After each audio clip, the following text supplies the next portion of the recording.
a la segunda ecuación de lo que aparece con la llave. Entonces, despejamos ahora que conseguimos llegar de una ecuación diferencial de segundo orden a un sistema de ecuaciones diferenciales de primer orden.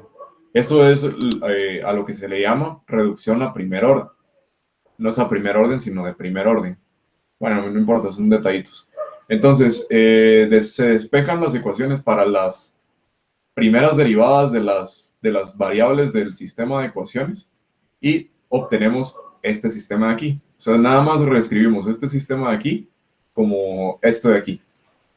Y ahora preferimos escribirlo de esta manera porque esa es la manera en que hay que meterlo en la función que resuelve numéricamente esto en Python, que lo vamos a hacer con la función scipy, bueno, con la función o de int del módulo scipy.integrate. Entonces, por si alguien de repente quiere buscar ahí la documentación, pues así se puede guiar. scipy.integrate.odeint y les va a aparecer todos los parámetros de la función. Bueno, entonces ya que tenemos el sistema de... Híjole, solo lo puse a correr, pero no lo mostré. Ya que tenemos ahí el sistema de ecuaciones, pues ahora a resolverlo. ¿Y por qué hay que resolverlo numéricamente? Por este término. Este término del seno de teta hace que el sistema de ecuaciones sea no lineal. ¿Sí? Entonces, aquí rapidito, porque no me quiero detener tanto en el código, pues ya ustedes van a tener que detenerse un poco más a ver esto, porque en uno de los problemas de la tarea les puse a hacer un diagrama de fases utilizando Python o su software de preferencia. Primero, en la parte del código importo las librerías que me van a ser útiles. NumPy, siempre es útil NumPy por las funciones matemáticas. SciPyIntegrate para resolver numéricamente. Matplotlib.pyplot para graficar. Y google.colab para poder descargar los archivos de aquí. Los archivos que yo genere, es decir, las gráficas que yo genere con Matplotlib. Primero defino una función que define mi sistema de ecuaciones diferenciales, que es esto de aquí. Y entonces luego tengo dos ciclos para empezar a graficar curvas, porque no me interesa solo tener una sola curva en el diagrama de fase, sino varias curvas. Entonces primero hay unas curvas que van como desde el tiempo cero hasta un tiempo positivo y al revés, del tiempo cero a un tiempo negativo. Digamos, esto tiene sentido pensando de que el tiempo inicial realmente es arbitrario. Entonces, como que uno, dependiendo de la elección que uno haga del tiempo inicial, pues en realidad entonces vale la pena hacer las curvas desde t igual a menos infinito hasta infinito. O bueno, al menos desde un tiempo suficientemente grande a la izquierda del cero y hasta un tiempo suficientemente grande a la derecha del cero. Luego todo esto de aquí lo que hace es ahí ajustar algunos parámetros de las gráficas. Y luego con esto lo que hago es graficar un campo vectorial, como en cálculo vectorial. Entonces obtengo aquí la gráfica, pero ahí se ve toda chiquita. Yo la descargué. Y nada, esta es la hoja. Y tenemos aquí el diagrama de fases. Entonces aquí sí me gustaría que abran su micrófono para discutir un poco en el espíritu de seguir lo que estábamos discutiendo la última vez en el taller que tuvieron conmigo. Que con Alex y con Alejandro estábamos discutiendo de que yo les decía que hay en ciertas regiones donde se forman trayectorias cerradas del diagrama de fase en donde yo puedo asegurar que hay una solución analítica para esa región que estaría definida entre ciertos valores iniciales de la velocidad y en ciertos valores iniciales de la posición angular. Sí, entonces, de hecho vemos que las trayectorias cerradas se forman desde θ igual a 0, digamos, si vamos hasta la derecha más o menos, hasta al menos la última que se ve ahí, en lo que yo grafiqué, está más o menos en 1.57 radianes. Eso es aproximadamente pi medios. Y pi medios es alrededor de 45 grados. Y creo que Sandra había mencionado la última vez que la aproximación de ángulos pequeños es suficientemente buena hasta 30 grados. Pero digamos que si uno no es tan tan riguroso podría llevarla hasta pi medios. Y de hecho es lo que nos está diciendo el diagrama de fase aquí. Que significa que si yo hago, o sea, como les digo, para toda esta región aquí, pues yo puedo aproximar la solución a la de un oscilador armónico simple. Que justamente estas son las figuras que se forman en el diagrama de fases de un oscilador armónico simple. Pero si yo me posiciono por acá en el diagrama de fases, de tal forma que tengo ciertas condiciones iniciales que me hacen que si yo me muevo sobre la curva, es decir, si me muevo sobre la evolución del sistema, veo que nunca vuelvo al mismo punto. Significa que esta cosa pues ya no es bien comportada, ¿verdad? Y es justo en esta región, o sea, para estos valores de posición inicial y velocidad inicial, que la solución no puede encontrarse de manera analítica. De hecho, aquí, digamos, o sea, estrictamente hablando, pues tampoco va a ser el oscilador armónico simple, porque seguramente que la elipse está como un poco más alargada hacia los extremos horizontales o hacia los extremos verticales. Pero digamos que si colocamos encima de este diagrama de fases, colocamos el diagrama de fases del oscilador armónico simple, quizás la diferencia va a ser como mínima.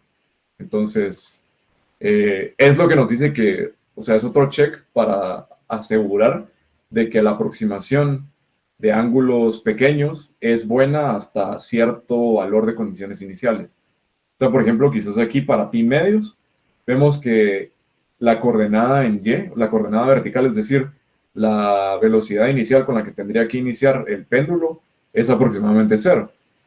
Entonces, para mí tiene bastante sentido que siga funcionando la solución del oscilador armónico simple si yo suelto el péndulo desde un ángulo de 45 grados.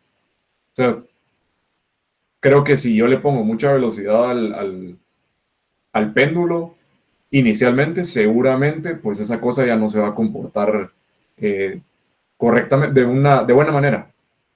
Y justo es lo que vemos aquí. Por ejemplo, si me voy a un valor ya de por lo menos aproximadamente 5 radianes por segundo, ya me posicionan alguna curva por aquí y me muevo sobre la curva y de nuevo, no vuelvo nunca al punto en el que comencé, a diferencia de si me posicionan en alguna de las elipses. Que si yo comienzo aquí y me empiezo a mover sobre la elipse, eventualmente vuelvo al mismo punto. Bueno, entonces aquí les pregunto yo a ustedes, ¿qué pasa por qué se ve como que se formara un patrón tanto hacia la izquierda como hacia la derecha del origen? ¿Qué significa que como que la aproximación sea periódica, sea buena de manera periódica?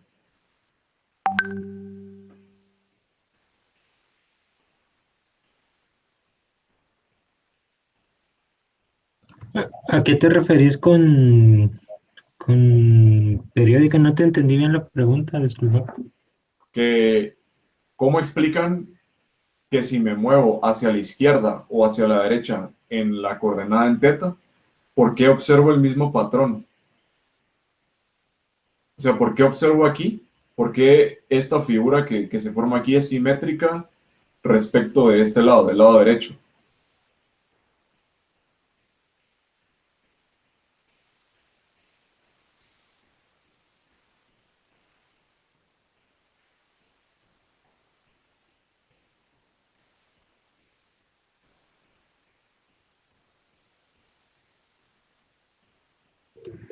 Tal vez porque cada cierto tiempo volvemos a una posición, a la misma posición, ¿no?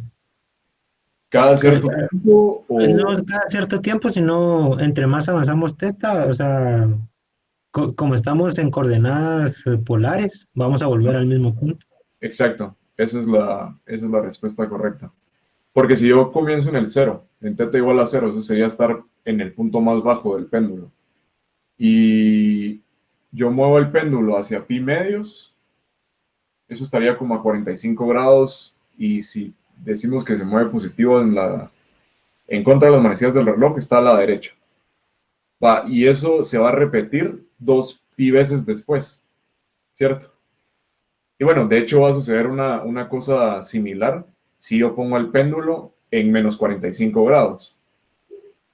Así que esa es la razón de por qué aparecen los patrones como que si fueran simétricos respecto de una línea vertical. O sea, que del lado derecho parezca lo mismo que del lado izquierdo. ¿Alguien tiene alguna duda con esto? ¿Sí?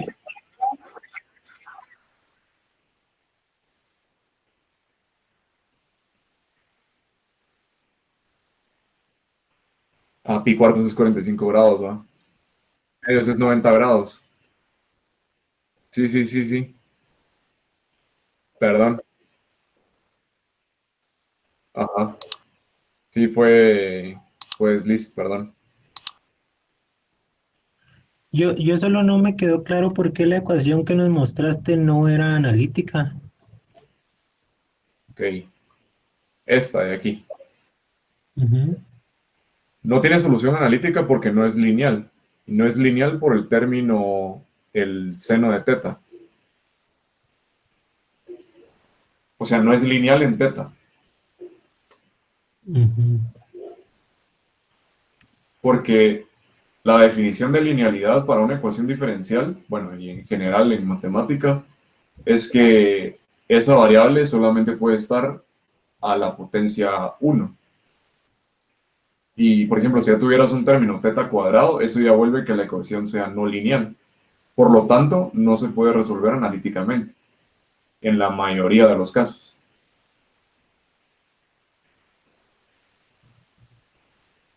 Ya, y pues, bueno, gracias. Dale, dale. ¿Alguna otra duda? Pregunten porque, como les ¿Podría digo, en la volver a hoja de trabajo explicar viene lo un de las curvas, por favor? Simón, porque en la hoja de trabajo viene un problema que tienen que hacer algo así.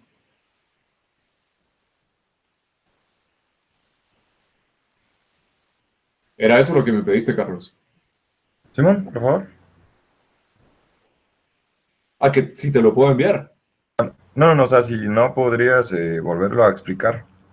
Ah, ya. Ajá, por favor, disculpa, disculpa. Sí, sí, sí, sí, sí.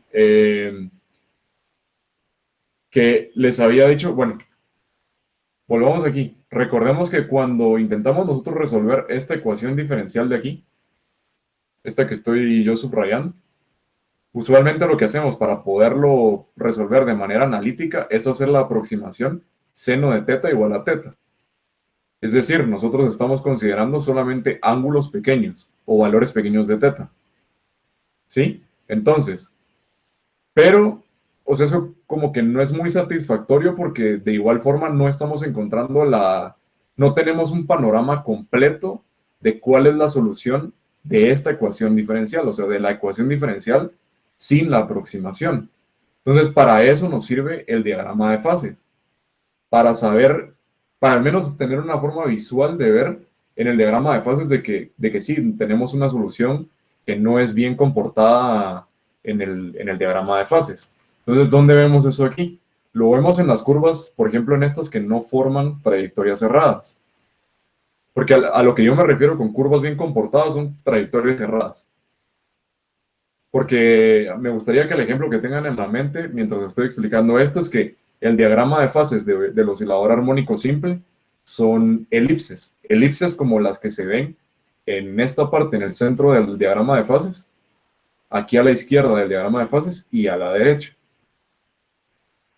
Entonces, lo que nos permite ver, más que resolver el problema, porque más que resolver el problema, si quisieran resolver el problema eh, utilizando algo como este método de analizar, lo que estaríamos haciendo sería analizar estabilidad, realmente hay que hacer unas cosas un poco más técnicas de sistemas dinámicos.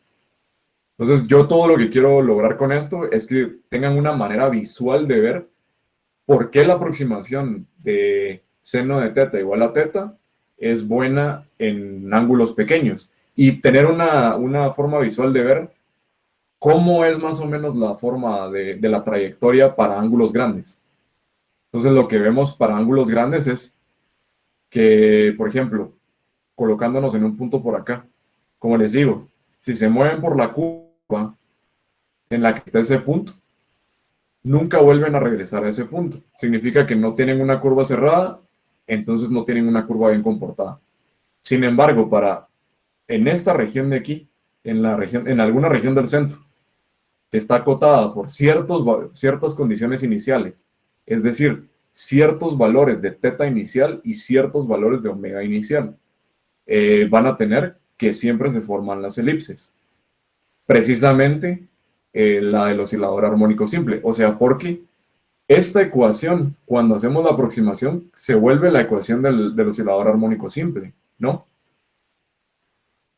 Entonces, justo eso es lo que estamos viendo aquí. Y ahora, lo último que dije respecto de este diagrama es que tanto a la derecha y a la izquierda vemos que hay como una periodicidad en las figuras, en las elipses. Y entonces lo que nos decía Alejandro era porque si, por ejemplo, nos ponemos en pi medios, que ahora sí es 90 grados, perdón, eso estaría como a la derecha del punto inicial, del punto más bajo del péndulo. Y rotamos 360 grados, eso nos lleva al mismo punto, ¿sí? Pero además tenemos una situación muy similar, solamente que sería, o sea, el movimiento sería contrario si nos movemos 180 grados. Eso llevaría al péndulo hasta la posición menos 90 grados.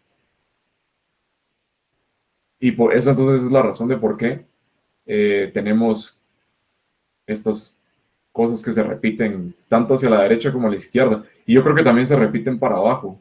Creo que aquí, por aquí ha de haber otra elipse, pero eso habría que comprobarlo haciendo más, en un espacio más grande, el diagrama de fases. ¿Te queda ahora claro, Carlos? O igual tenías alguna... Sí, o sea, todavía me genera un poco de duda esto de la periodicidad, pero creo que, no sé, algo no me cala aún. Y solo otra consulta nada más, Sí. ¿es coincidencia de que hayan más elipses del lado derecho o izquierdo que en el centro? Fíjate que yo también me estaba preguntando eso. La verdad es que todavía no le encuentro una explicación. Sí, o sea, y tal vez, o sea, como recomendación tal vez, ¿no será, o sea, podríamos extender como que más esta gráfica por el eje teta y ver qué pasa si se repite esa secuencia? Pues si quieren lo podemos hacer ahorita. No lo había hecho, pero lo podemos hacer ahorita.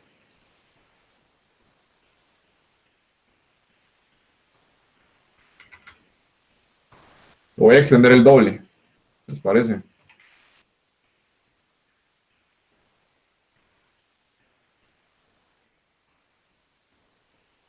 Ah, pero eso no lo...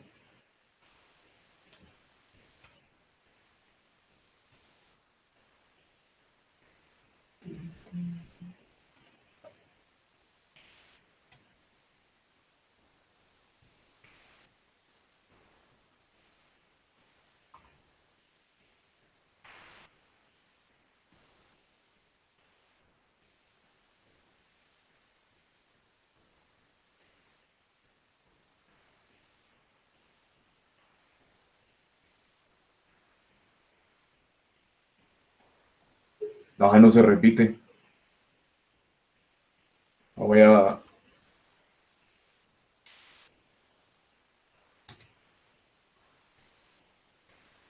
Espérenme, voy a descargar esto para verlo más grande.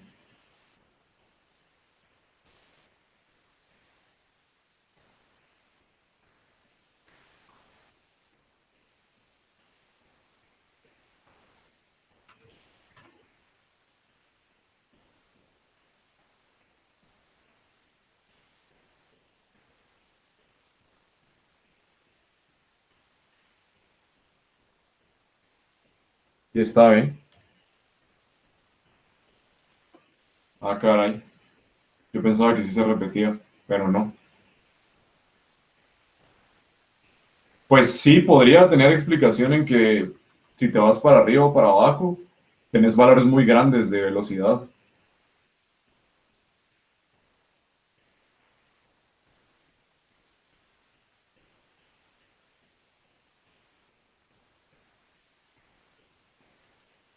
O sea, ¿cómo así?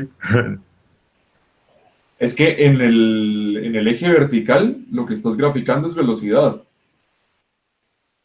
¿Sí? Ajá. Entonces, la coordenada vertical de yéndote más hacia arriba significa que una velocidad inicial mayor. ¿Sí? Ajá. Pues, sí.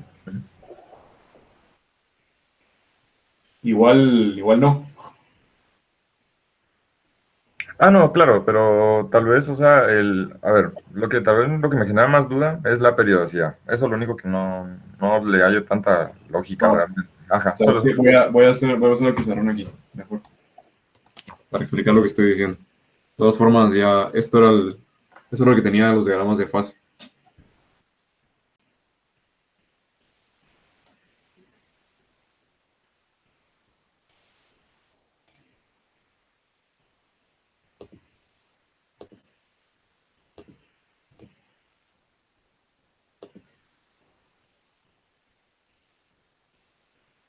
Um,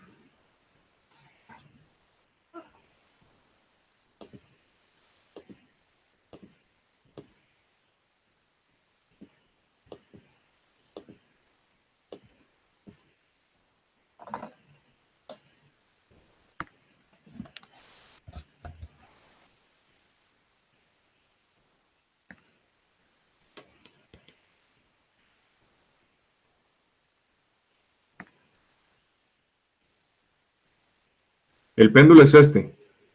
Y esta es la coordenada teta. Entonces, ponerlo en 90 grados sería poner al péndulo aquí. Y aquí hay 90 grados igual a pi medios.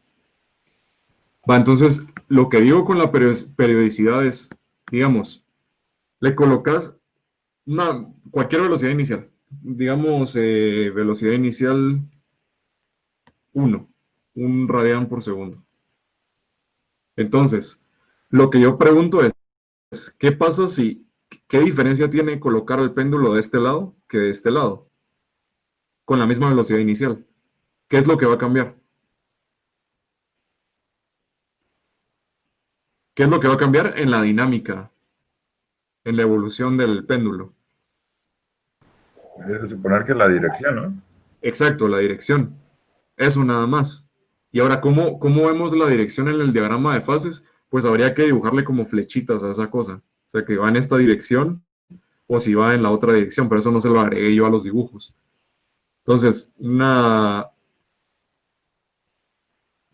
entonces todas las gráficas se van a ver como elipses, solamente que no sabemos en qué dirección se está moviendo el sistema. Pero eso no es importante, porque lo importante es nada más que entonces, ya me dijiste, lo único que va a cambiar es la dirección, ¿sí? Pero entonces siempre va a formar elipses para el lado derecho o para el lado izquierdo, porque eso sería estar aumentando o disminuyendo el valor de teta. Y de nuevo, o sea, 90 grados lo vas a tener otra vez cuando des una vuelta completa. Y ahora tendrías que 90 más 360, 450 grados. 450 grados y eso es igual a 5 pi medios, si no estoy mal. Entonces, para pi medios y para 5 pi medios y un mismo valor de velocidad inicial, deberías de tener la misma figura, porque estás en la misma posición, ¿no?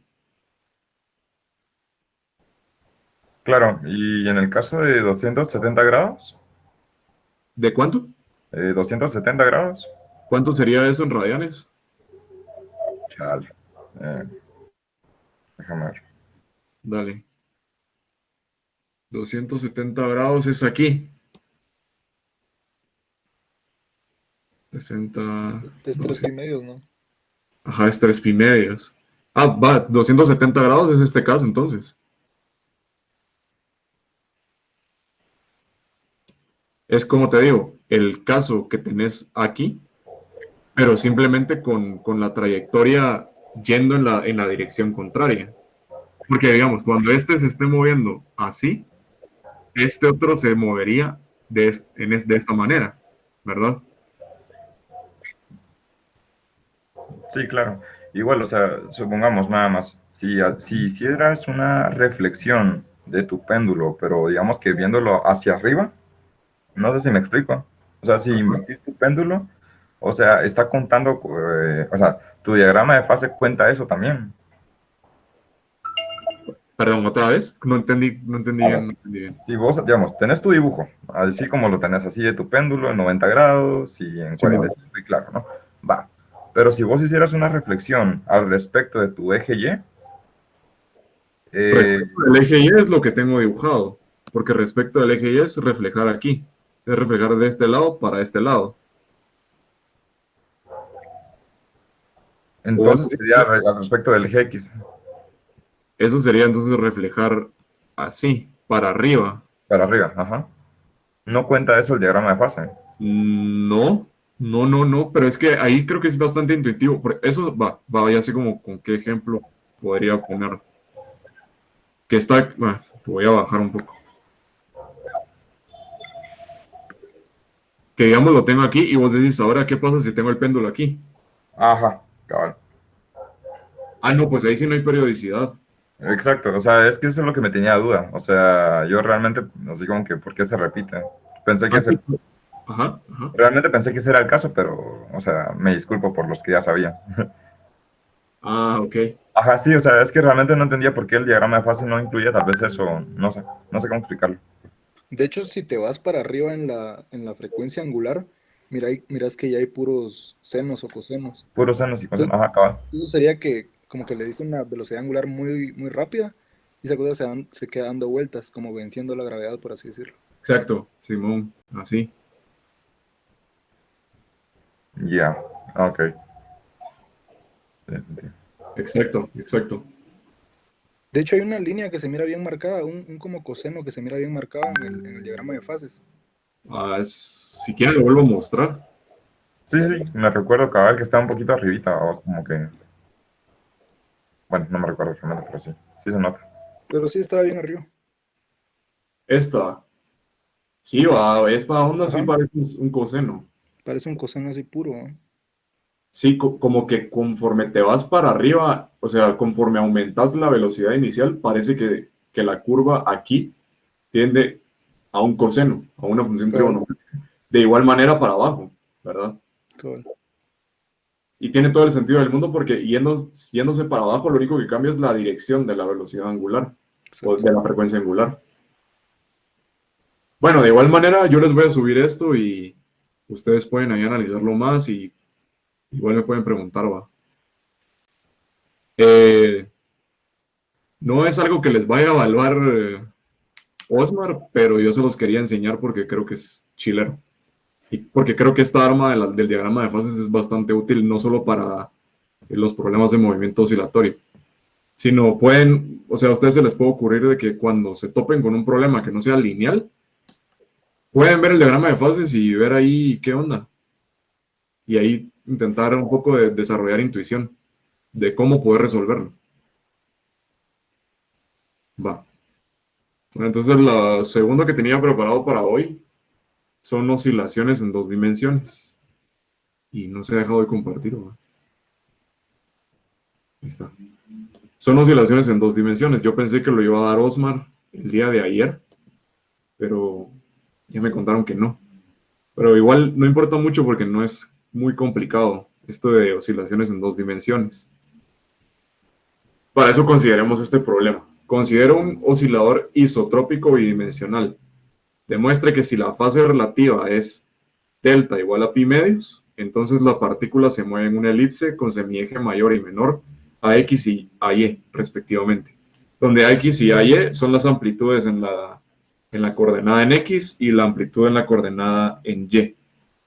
Entonces, primero, pues tendré que mencionar qué es un oscilador isotrópico y por qué ponerle el apellido isotrópico. ¿Significa que puede tener algún otro? Sí, sí puede tener otro. Puede ser también un oscilador anisotrópico. Entonces ahorita voy a hacer la diferencia entre un oscilador isotrópico y un oscilador anisotrópico.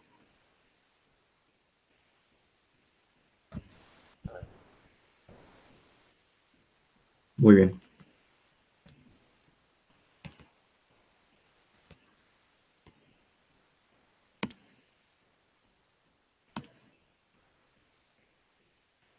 Para describir las oscilaciones en dos dimensiones, pues si tenemos que en una dimensión la fuerza es menos kx, o bueno, también podríamos poner el caso hablando en términos de potencial.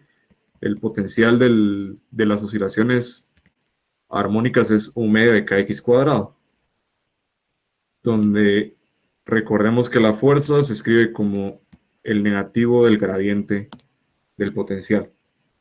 Bueno, entonces las oscilaciones en más dimensiones solamente sería multiplicar la constante del resorte, o en este caso de los resortes, porque vamos a tener resortes en más de una dimensión, por el vector de posición. Y bueno, el vector de posición entonces podría estar en coordenadas cartesianas, coordenadas polares o coordenadas esféricas o cilíndricas. Eso no es problema. Entonces, ¿cómo hacemos la diferencia entre el oscilador isotrópico y el oscilador anisotrópico?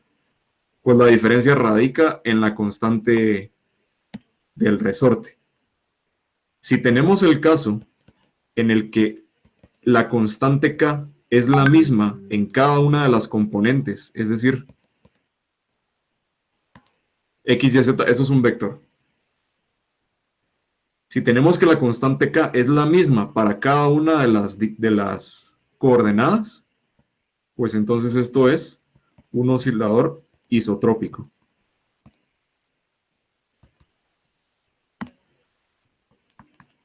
Por otro lado, si tienen que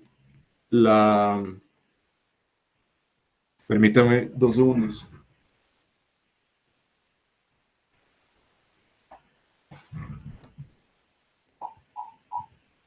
Ya.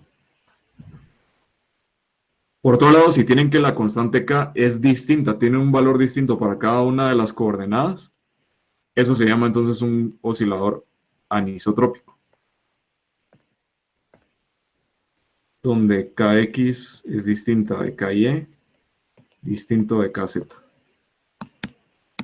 En realidad basta con que un par de ellas tres, perdón, sean distintas. Entonces este es el caso anisotrópico. Muy bien, entonces, como estamos considerando un oscilador isotrópico bidimensional, eso es como para que puedan imaginárselo. Tenemos aquí pared, un resorte, una masita, otro resorte.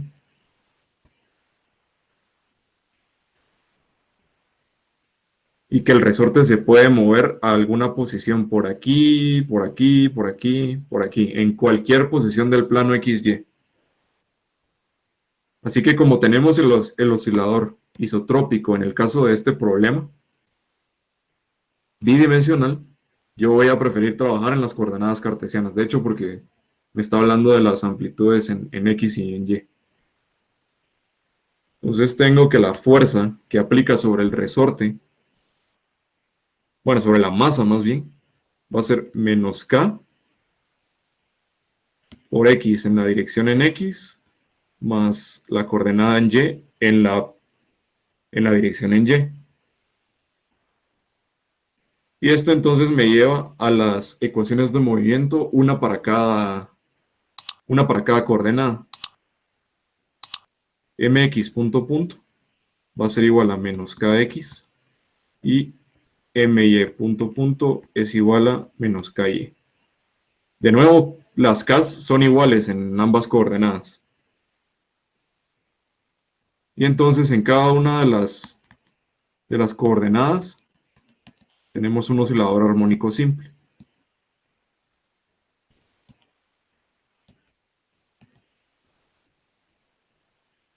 Y cuando resolvemos entonces la solución general de estas dos ecuaciones, obtenemos que la posición x de t va a ser igual a una constante que es la amplitud de oscilación en x multiplicado por el... Bueno, yo creo que ustedes sí vieron oscilaciones en 2 dimensiones porque recuerdo que hicieron las figuras del Isaius en algún laboratorio, ¿verdad? Entonces quizás esto no sea tan raro.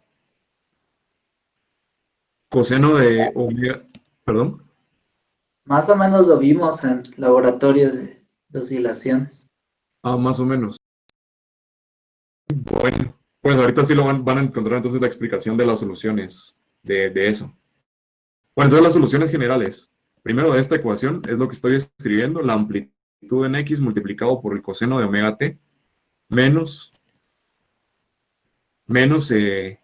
delta x, donde estas dos constantes están determinadas por las condiciones iniciales del problema. De igual manera, entonces, la posición y de t es igual a la amplitud en y por el coseno de omega t menos algún desfase inicial en y. Perfecto, entonces ya tenemos aquí las soluciones generales de nuestras ecuaciones. Es útil tener en vez de 4 constantes que dependen de condiciones iniciales, tener solo 3. Entonces para eso vamos a introducir el término, ¿cómo se llamaba aquí? Fase relativa. Vamos a introducir el término delta, fase relativa. Para ello vamos a hacer el cambio de variables de t a t' igual a omega t menos delta x sobre omega. Con eso entonces podemos reescribir x de t como ax por el coseno de omega t'. Bueno, ahora va a ser t', ¿va? X de t'. Y y de t' como ay por el coseno de omega t menos la fase relativa, donde la fase relativa, si se echa en el álgebra, es delta x menos delta y. Muy bien, entonces estas son las ecuaciones que vamos a utilizar porque el problema hace referencia a delta, a la fase relativa de este oscilador. Entonces, si delta igual a pi medios,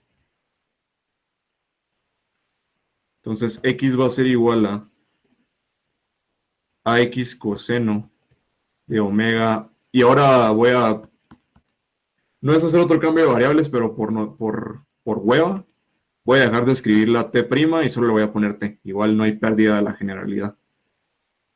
Y y va a ser igual a ay por el coseno de omega t menos pi medios. Entonces lo que quiero mostrar es de que esta trayectoria es una elipse. Porque quiero demostrar que tiene esa elipse semieje mayor a x y semieje menor a y. Bueno, entonces me parece apropiado trabajar un poco esta ecuación, esta expresión de aquí, y voy a utilizar la identidad trigonométrica coseno de a menos b es igual al coseno de a por el coseno de b menos el seno de a por el seno de b. Es más, creo. No puede ser más. Simón es más. Sí, sí es más. Simón es más. Y en el seno sí es menos.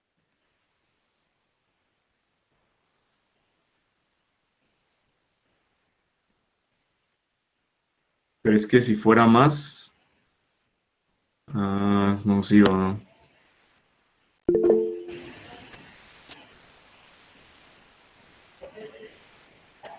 Simón, eso es lo que vamos a hacer, Javier.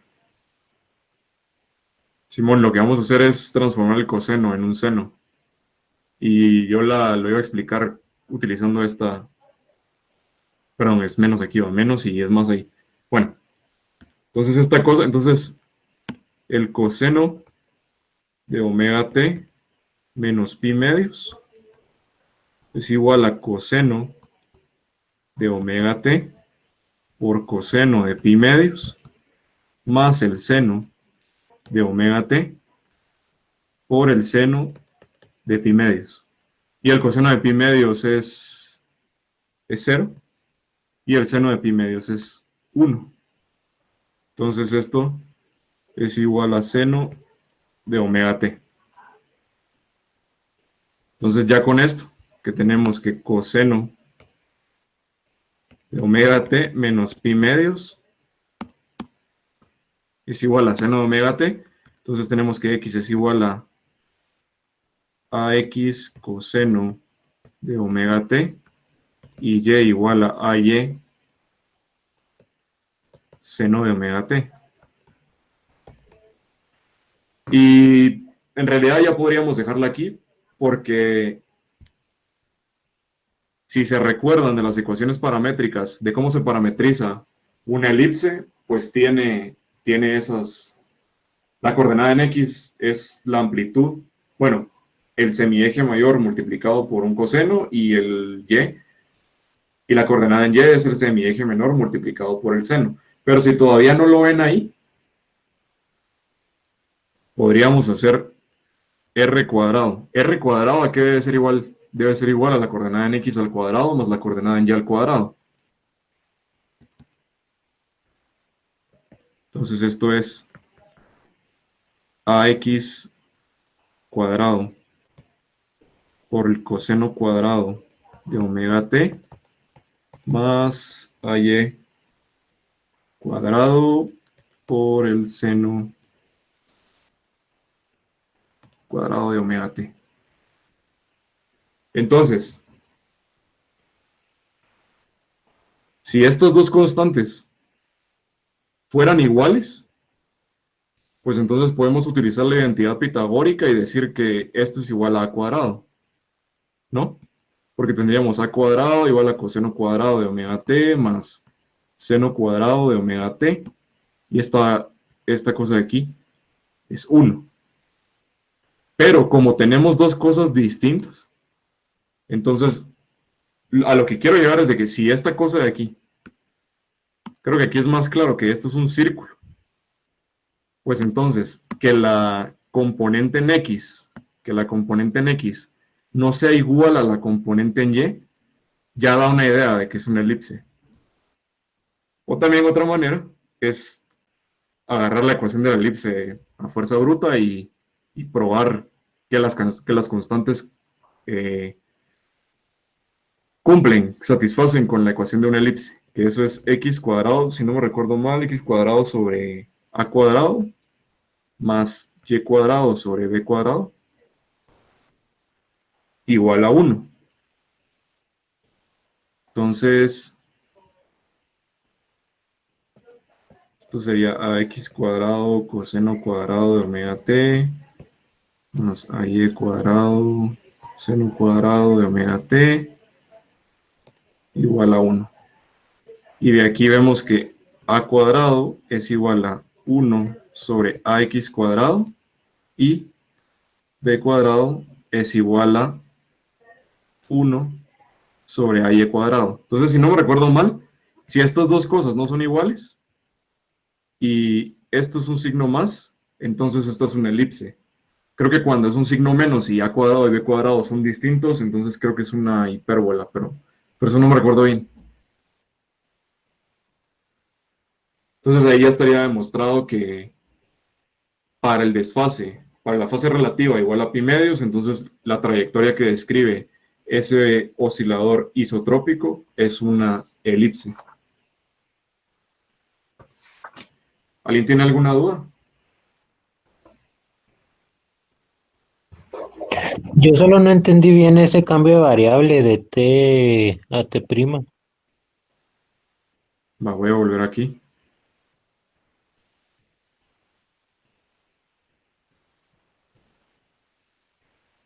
Con este cambio de variable lo que estamos haciendo es como modificar cuál es el tiempo inicial.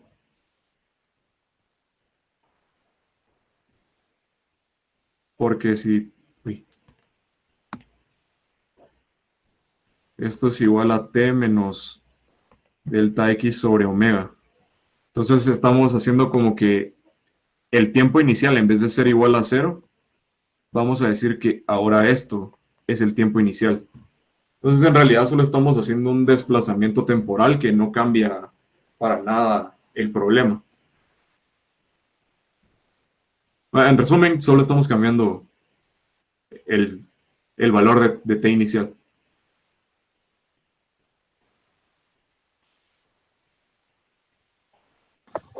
Gracias.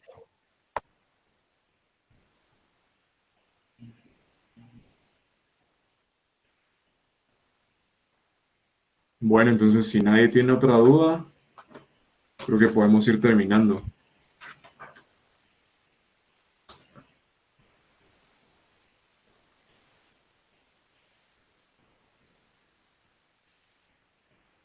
¿En qué situaciones podemos tener un oscilador que es anisotrópico? ¿Como en qué casos de la vida real? Ajá, sí.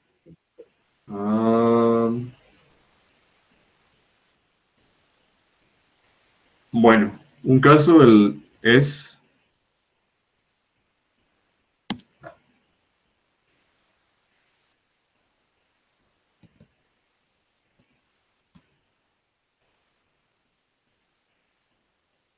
justo lo que dibujé aquí arriba. Si estas dos cosas tienen la misma constante del resorte, pero estas dos posiciones vamos a decir que son la misma distancia. Sin embargo, D no es igual a la longitud natural del resorte. Es decir, que ambos resortes pueden estar o estirados o ambos pueden estar comprimidos. Esa situación de ahí es un oscilador anisotrópico.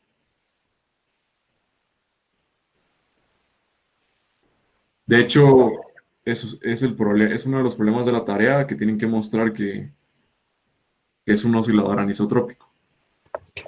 Pero eso no está en una sola dimensión. Bueno, lo que pasa es de que vos podés mover esta masita para alguna posición XY. Entonces eso ya lo vuelve en 2 dimensiones. De hecho, para encaminar ese problema, ¿cómo mostrarían? Si yo les digo en el problema que prueben que esta cosa de aquí es un oscilador anisotrópico, ¿cuál sería su idea para demostrar eso?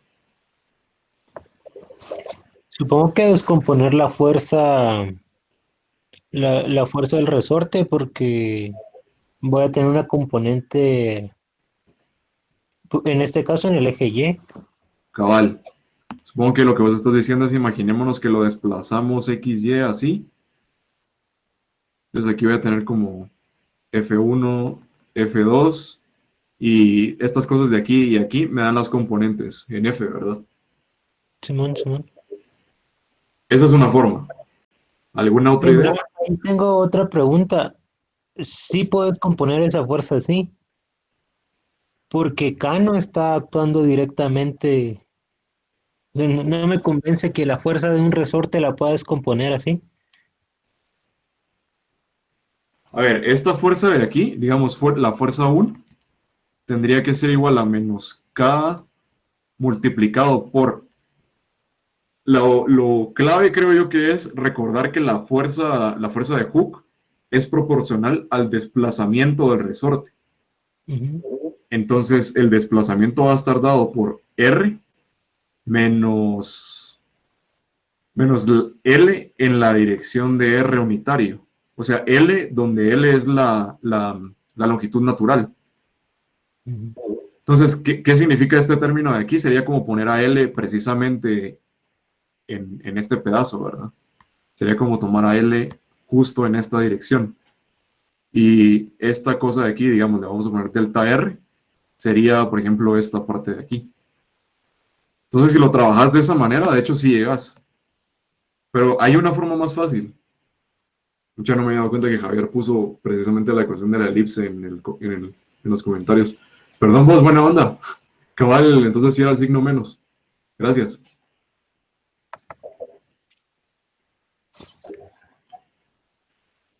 Bueno, que les pregunto, ¿ahí tienen alguna otra idea que sea más fácil?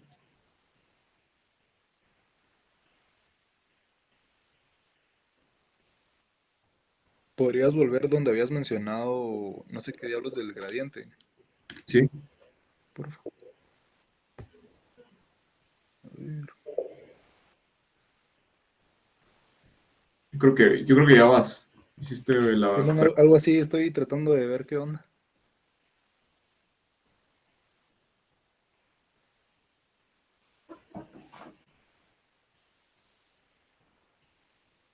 ¿Alguien más tiene una idea? Tal vez encontrar el potencial del sistema y ya solo hacer las parciales. Exacto, exactamente. ¿Y por qué es más fácil eso? Porque trabajar con la fuerza es algo vectorial y trabajar con el potencial es algo escalar. Así que sí, es más fácil si abordan el problema desde el potencial y mostrar que el potencial al que llegan es el potencial del oscilador anisotrópico. O sea, un oscilador como... Bueno, no escribí el potencial del oscilador anisotrópico, pero debe ser algo como un medio de kx, x al cuadrado, más un medio de ky por y al cuadrado. En el caso bidimensional, pues. Entonces, si muestran que el potencial tiene esta forma de aquí, ya está. Esa cosa es un oscilador anisotrópico. Otra observación es, si lo agarran, yo lo hice ya de esa manera. Si lo agarran de esa manera, puede que el álgebra se ponga tediosa, a menos a que hagan una simplificación, para ahí solo hacerse los majes con los términos constantes. ¿Por qué uno puede despreciar los términos constantes del potencial?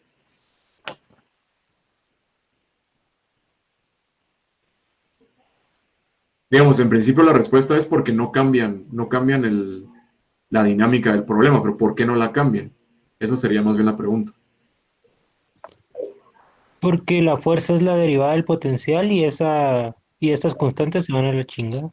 Correcto, así es. Entonces les digo eso porque si les empiezan a salir términos constantes, ya ni los tomen en cuenta. No importa porque de todas formas eso no va a ser crucial para mostrar este potencial. O sea, este potencial, si yo le agrego un término, una constante, sigue siendo el potencial de un oscilador anisotrópico. O sea, lo importante en Te realidad dan, son estos dos términos de aquí. a ver, un oscilador anisotrópico no conserva energía. No, sí conserva la energía. Sí, ok. Sí conserva la energía, pero la diferencia es de que la Kx y Ky son distintas. Ok. En el caso isotrópico, Kx y Ky son iguales.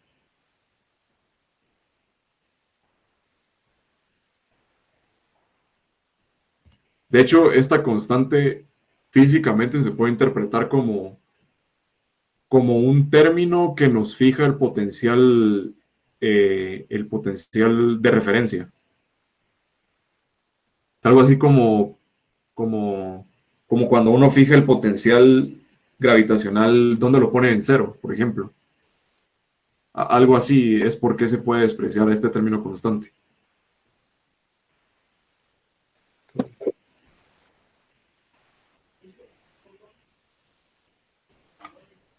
¿Alguna otra duda? Esperen. Vos abrís tu micrófono, mano, no sé qué estás preguntando.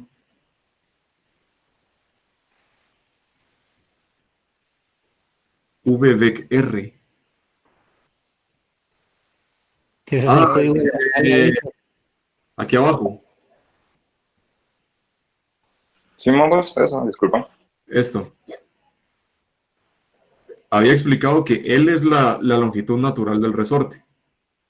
Entonces, este R unitario lo único que hace es que justamente te calcule al hacer R, que el vector R sería esta cosa de aquí. R menos L, justo te dé delta R. O sea, porque si haces L, por ejemplo, en la dirección, si solo le restas al vector, a la componente en X de R, L, como que evidentemente eso no te da delta R, ¿va? Entonces, este término de aquí, el segundo es L en la dirección del vector R. Entonces, solo para colocar a L en la misma dirección en la que está el resorte.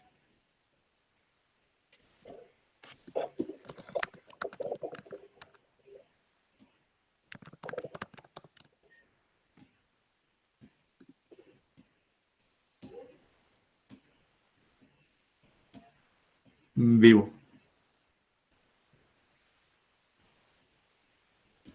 Bueno, pues, entonces terminamos.